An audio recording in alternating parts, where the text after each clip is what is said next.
So let's start.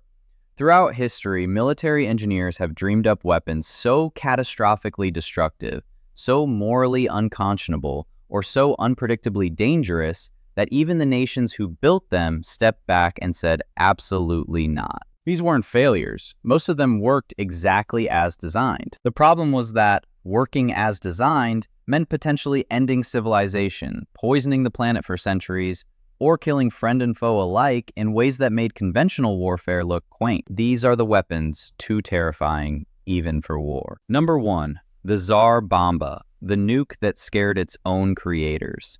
The Soviet Union detonated the most powerful weapon ever built on October 30th, 1961, over the remote Novaya Zemlya archipelago, and the result was so overwhelming that even the people who ordered the test were shaken. The Tsar Bomba produced an explosion of 50 megatons, which translates to roughly 3,800 Hiroshima bombs going off simultaneously. The fireball alone was about 8 kilometers wide. The shockwave circled the entire Earth 3 times. Windows shattered 900 kilometers away in Norway and Finland. The pilot who dropped it was given a 50% chance of surviving the mission because the blast was so enormous the aircraft might not escape the shockwave in time. But here's what really illustrates the absurdity.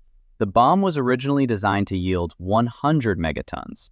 Soviet scientists deliberately cut it in half because a full yield test might have deposited so much radioactive fallout across the northern hemisphere that it would have become a diplomatic catastrophe for the USSR itself. So they built the most powerful nuclear weapon in history and then thought, better dial this back a bit. After the test, even Nikita Khrushchev admitted the Soviets had created something that frightened them. The Tsar Bomba was never deployed as a weapon. It was too big to be practical, too dangerous to deliver reliably, and frankly, too psychologically destabilizing for everyone involved. Number 2. Project Pluto, the nuclear ramjet cruise missile from hell. In the late 1950s, the United States developed a cruise missile powered by an unshielded nuclear reactor, and the weapon was so horrifying in its design that it was eventually scrapped, not because it didn't work, but because nobody could figure out what to do with it afterward. Project Pluto produced the SLAM, the supersonic low-altitude missile, and the concept was genuinely nightmarish. The missile would fly at treetop level at speeds exceeding Mach 3, guided to multiple targets across the Soviet Union. The nuclear ramjet engine worked by drawing in air and superheating it through an unshielded reactor core, which meant the exhaust streaming out behind the missile was intensely radioactive. The weapon would have irradiated everything it flew over, even before dropping its payload of nuclear bombs. It had no landing capability and no off switch. Once launched, it would just keep flying, dropping bombs, spewing radiation, until it finally crashed somewhere. The engineers at Lawrence Livermore nicknamed it the Flying Crowbar because the thing was essentially indestructible. It could absorb a conventional missile strike and keep going. The Air Force ultimately canceled the program in 1964 because they couldn't solve the problem of testing it domestically without contaminating vast swaths of American soil, and they couldn't figure out how to dispose of a radioactive missile engine after a test flight. A weapon you can't even safely test is a weapon with serious conceptual problems. Number 3, the British Blue Peacock. Bury a nuclear mine and forget about it. During the Cold War, British military planners devised a scheme to bury nuclear mines across West Germany that would detonate if Soviet forces invaded.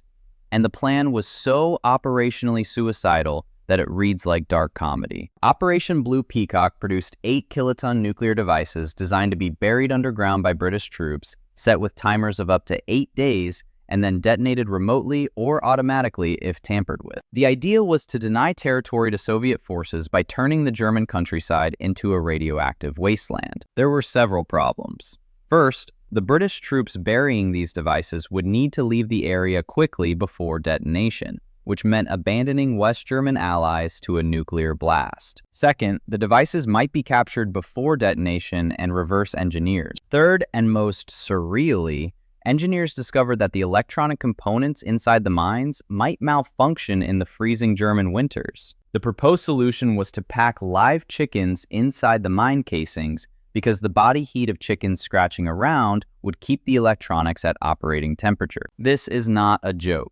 The chicken-powered nuclear mine is a real footnote in British military history. When the program was declassified in 2004, Historians initially thought the documents were an April Fool's prank. The Blue Peacock was canceled before deployment, partly because nobody could stomach the idea of deliberately nuking Allied territory, and partly because the whole enterprise had taken on a quality of deranged farce that made senior officials deeply uncomfortable. Number 4. The Bat Bomb, America's weirdest weapon that actually worked. Just before the Manhattan Project changed everything, the United States was seriously pursuing a plan to win the Pacific War by releasing millions of incendiary bomb-carrying bats over Japanese cities. And the most disturbing part is that it worked during testing. Dr. Lytle Adams, a dental surgeon with apparently unlimited imagination, proposed the idea to the White House in 1942, reasoning that Japanese cities were built primarily from wood and paper, bats naturally roost in dark enclosed spaces, and a small incendiary device weighing under an ounce attached to each bat could set fires simultaneously across thousands of buildings. The military took this seriously enough to fund it for years and test it extensively. During a 1943 test at Carlsbad Army Airfield in New Mexico, bats carrying live incendiaries escaped before the controlled test and roosted under a fuel tank and in the base general's car, subsequently burning both to the ground. The program produced a refrigerated bomb casing packed with hibernating bats, each fitted with a tiny timed incendiary. When dropped, the casing would open at altitude, the bats would wake, scatter across a city, roost in buildings, and the devices would trigger. Estimates suggested a single B-29 load of bat bombs could start 3,000 to 4,000 fires simultaneously. The program was canceled not because it failed, but because the atomic bomb promised faster results. Military historians occasionally note with grim irony that the bat bomb might have caused less total destruction than what actually happened at Hiroshima and Nagasaki. Number 5. The Cobalt Bomb, the theoretical weapon designed to end humanity. No nation ever built one, and no serious military program ever officially pursued one.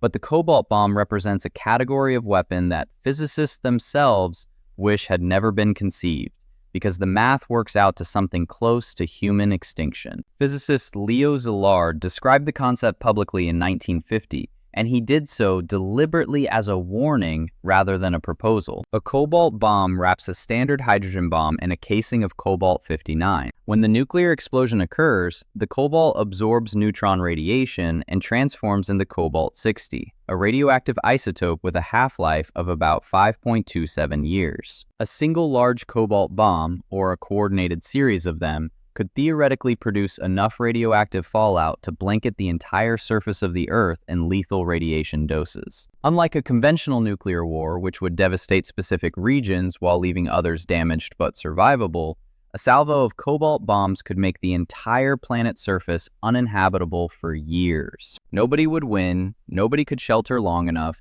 and no military objective could possibly justify the result. The cobalt bomb earns its place on this list not because any government built it, but because it revealed something genuinely unsettling. The laws of physics impose no moral restraint. Nothing in the universe prevents a sufficiently motivated nation from building one. The only thing standing between humanity and this weapon has always been human choice, which, given the other entries on this list, is not an entirely reassuring thought. Number 6. Soviet Dead Hand, the doomsday system still running today. The Soviet Union built an automated nuclear launch system in the 1980s that could fire the entire Soviet nuclear arsenal without a human being making the decision. And unlike the other weapons on this list, it was not canceled. It is, by most credible accounts, still operational. Perimeter, nicknamed Dead Hand by Western analysts, was designed to solve a specific Soviet fear: that a surprise American nuclear strike might kill Soviet leadership before they could authorize retaliation, eliminating the deterrent effect of Soviet nuclear forces. The solution was a system that monitors seismic activity, radiation levels, and communication traffic. If it detects signs consistent with nuclear attack and simultaneously loses contact with Soviet and later Russian command structures, it can autonomously authorize and execute a full nuclear launch. A duty officer deep in a hardened bunker would receive the signal and turn a key.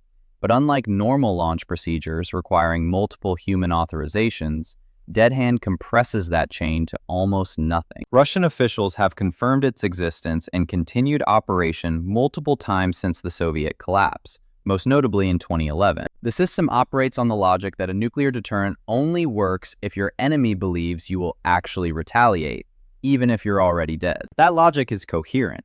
What makes Dead Hand uniquely terrifying is that it represents the formal removal of human judgment from the most consequential decision imaginable, replaced by sensors and algorithms making civilization-ending choices based on incomplete data in conditions of chaos with no ability to reconsider. Number 7. The weapons we never got to know about. Military history has an uncomfortable gap running through it.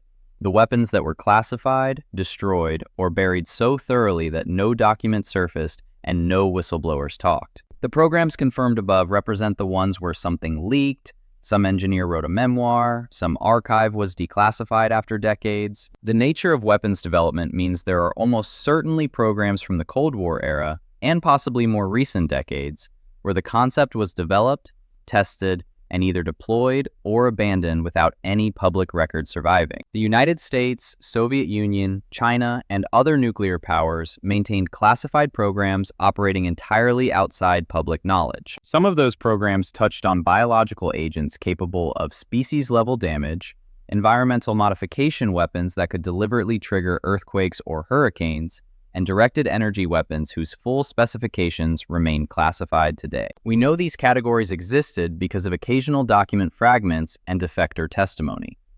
We do not know what they achieved. That gap between what governments designed and what history recorded is not reassuring. The weapons on this list were terrifying enough that someone eventually said no, or at least said not yet. What remains in the dark may be the ones where somebody said yes. Number 8. The uncomfortable truth about human restraint. The weapons in this video share something beyond their destructive potential. They all reached a point where human beings looked at what they had created and flinched. That's worth acknowledging without turning it into false comfort. The Tsar Bomba was built and tested. Dead Hand is running right now. Project Pluto's engineering problems were solved before the program ended. The Bat Bomb burned down an actual military base during testing. Human restraint is real, but it's also partial, inconsistent, and historically contingent. The same species that canceled Blue Peacock also actually used nuclear weapons on civilian populations in 1945.